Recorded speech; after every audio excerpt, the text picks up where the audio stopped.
इनको चुनाव के मैदान में अगर घोर पराजय नहीं हुआ, इनको मुंह की खानी नहीं पड़ी, तो आप देखिएगा मेरे नाम पर कुत्ता पोस लीजिएगा। धर्म की रक्षा के लिए हूं, ईश्वर ने मुझे शक्ति दी है, भगवान काशी विश्वनाथ जी ने मुझे बुलाया। नरेंद्र मोदी कौन सा चीज है? आ रहा हूं वाराणसी के सीट से, मैं भी आपको चुनौती देने के लिए। शंकराचार्य जी ने कहा है 150 मंदिरों को इन्होंने क्रश करवा दिया, पर्यटन के नाम पर मुजरा आप करवाइएगा। इसका जवाब चुनाव आयोग को देना ही पड़ेगा, वरना एक एक कलेक्ट्रेट के सामने, एक एक चुनाव निर्वाचन अधिकारी के सामने में हमारे जो कार्यकर्ता है बैंड बजा के रख देंगे। मजा चखा दो ऐसे कि इनको, इन एक एक भाजपाइयों को और एक एक आरएसएस वालों को खदेड़ कर भगा। ये बीजेपी की सरकार नहीं है, ये क्या है? मोदी सरकार है। आरएसएस गताल खाते में चला गया, आरएसएस के मोहन भागवत गताल खाते में चले। ये अडानी तो फ्रंट पर है, केवल असली इन्वेस्टमेंट 2 नंबर के पैसे का नरेंद्र मोदी और अमित शाह का है पैसा। इतने ईवीएम गायब हो गए, इतने ईवीएम का हेराफेरी है, इतने डाटा का हेराफेरी है। जो चुनाव आयोग में 1500 से ऊपर कंप्लेन आ चुकी है, उसके ऊपर में सुनवाई क्यों नहीं है?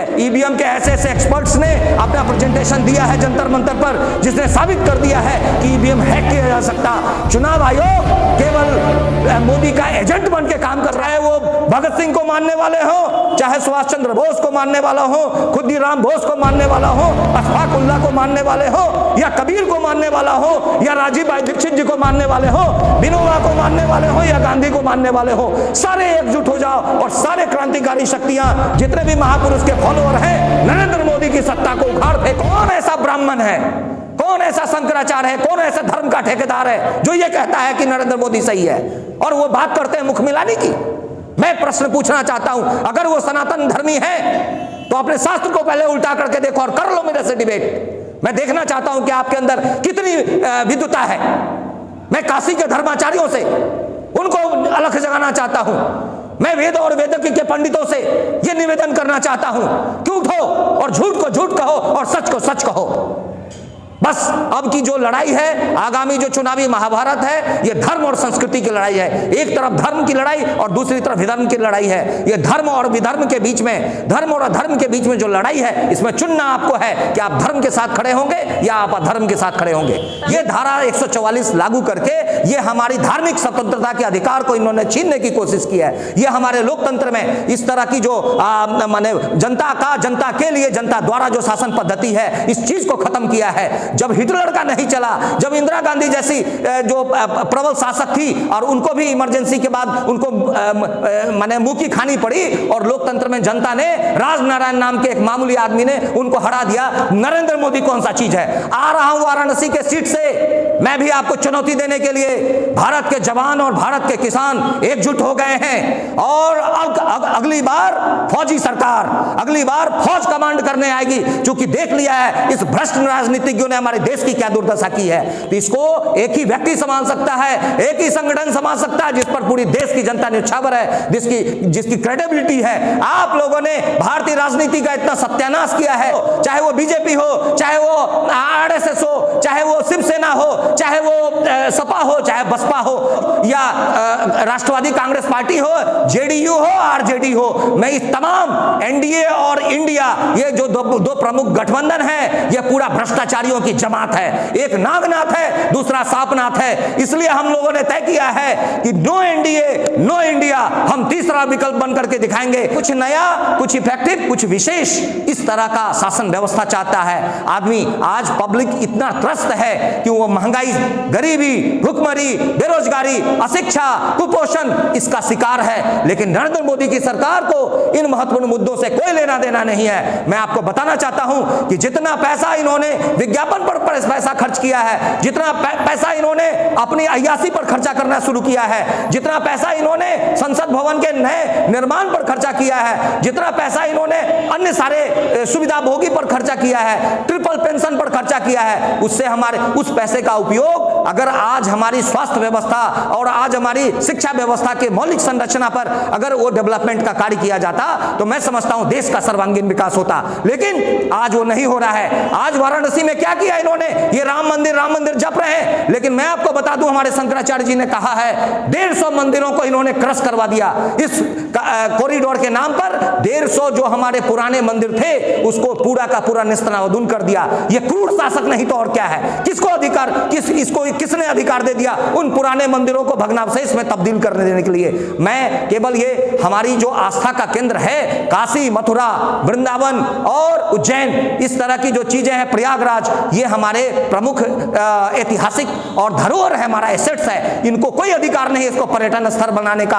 और पर्यटन के नाम पर मुजरा आप करवाइएगा, हीरो हीरोइन को बुलवाइएगा, अडानी अंबानी को बुलाइएगा, और जिसके पॉकेट में 1 रुपया नहीं है, असली राम भक्त वो है, उसको क्या जाने का अधिकार नहीं है? मोदी जी आपको वार्ड पार्षद भी बनने के लायक नहीं रहते, और देश की जनता ने आपके ऊपर में आस्था व्यक्त किया था। मैं भी संघ का स्वयंसेवक रहा हूं, मैं अमेठी का स्वयंसेवक हूं, काशी क्षेत्र का स्वयंसेवक हूं। जिस सीट से आपने चुनाव लड़ा है मैं आपको चुनौती देता हूं। आरएसएस के जितने भी पदाधिकारी हैं और भारतीय जनता पार्टी के जितने पदाधिकारी हैं वो आज अंदर ही अंदर घुट रहे हैं, इसलिए कि उनकी जो चेतना है उनको पूरा खत्म कर दिया है, उनको बोलने का अधिकार नहीं है, उनसे आपने कोई सजेशन नहीं लिया, किसी भी फैसले में उनको शामिल नहीं किया, और आप अपनी डिक्टेटरशिप चला रहे हैं। एक संघ का स्वयंसेवक केवल सुनने का अधिकार रखता है, बोलने का अधिकार नहीं रख रहा, उसको बोलने नहीं दिया जाता। एक भाजपा का कार्यकर्ता जो है कुछ बोल नहीं सकता, वो केवल मन की बात सुनता रहे, इनके ड्रामा को देखता रहे, बस यही। यानी ये बीजेपी की सरकार नहीं है, ये क्या है? मोदी सरकार है। आरएसएस गताल खाते में चला गया, आरएसएस के मोहन भागवत गताल खाते में चले गए। इनको चुनाव के मैदान में अगर घोर पराजय नहीं हुआ, इनको मुंह की खानी नहीं पड़ी, तो आप देखिएगा मेरे नाम पर कुत्ता पोस लीजिएगा। अगर हमारी ब्रह्म वाक्य ये सही साबित न हो, इनको देश की जनता बहुत करारा जवाब देगी। और देश, ये केवल गोपाल प्रसाद नहीं बोल रहा है, ये केवल मुझे नरेंद्र मोदी से कोई व्यक्तिगत रंजिश नहीं, ये बात है इशू की। मैं धर्म की रक्षा के लिए हूं, ईश्वर ने मुझे शक्ति दी है, भगवान काशी विश्वनाथ जी ने मुझे बुलाया है इनकी नौटंकी को खत्म करने के लिए। ये जब प्रथम बार वाराणसी आए थे तो इन्होंने कहा था मुझे माता गंगा ने बुलाया है, इस तरह की नौटंकी किया था। इनको अगर इतना ही दम था, ये गुजरात से चुनाव क्यों नहीं लड़े थे? क्यों आए थे वाराणसी की धरती पर नौटंकी करने के लिए? वाराणसी की सक्रिय जनता इनकी नौटंकी को बर्दाश्त नहीं करेगी, भारत की जो जनता है वो इनकी जुमलेबाजी को बर्दाश्त नहीं करेगी, और इनको बहुत करारा झटका लगेगा। ये सोचते हैं कि नोट के बदौलत और अपने पावर के बदौलत भारत की डेमोक्रेसी को कुचल देना, लेकिन गोपाल प्रसाद खटीक बात करता है सटीक, एकदम आपको करारा जवाब देंगे उसी वाराणसी की धरती पर, और आपको मुंह की खानी पड़ेगी। देश की लोकतंत्र जीवित होगी, जीवित थी, जीवित है और जीवित रहेगी। मैं संपूर्ण क्रांति में विश्वास करता हूं। जयप्रकाश नारायण जी का जो नारा था संपूर्ण क्रांति, चंद्रशेखर आजाद का जो नारा था, उसका जो मिशन और विजन था, सुभाष चंद्र बोस जी का जो कहा था उन्होंने, तुम मुझे खून दो मैं तुम्हें आजादी दूंगा।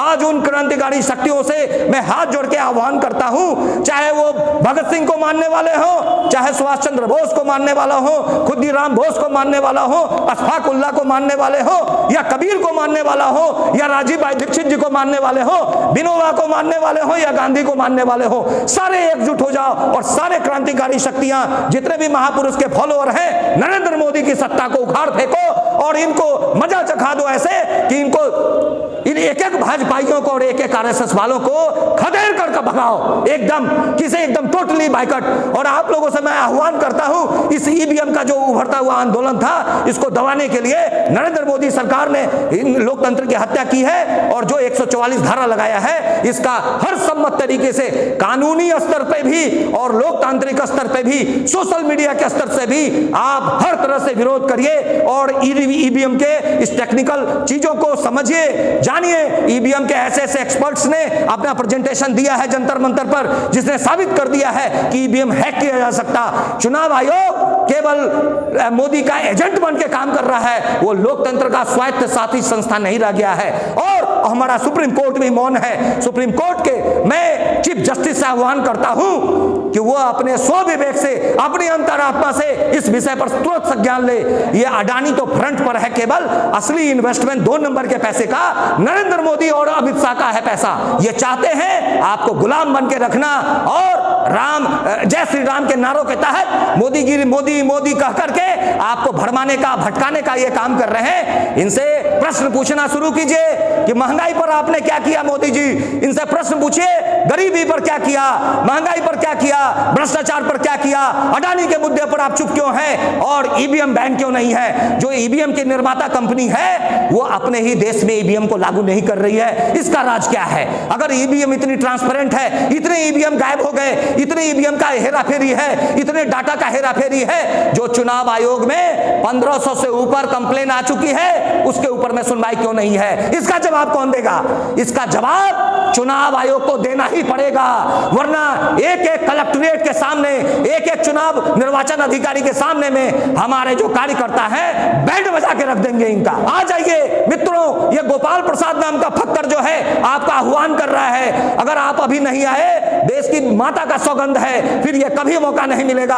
वोट की चोट से तकदीर बदल दीजिए, तख्त बदल दो, ताज बदल दो, बेईमानों का राज बदल दो। ये वही भाजपा है जिसने नारा दिया था भय, भूख और भ्रष्टाचार, कहां गए उनके नारे। क्योंकि पॉलिसी डिवाइड एंड रूल के आधार पर यह सरकार काम कर रही है, इसलिए डॉक्टर अंबेडकर ने कहा है गुलामों को उसकी गुलामी का एहसास करा दो, क्रांति स्वतः हो जाएगी।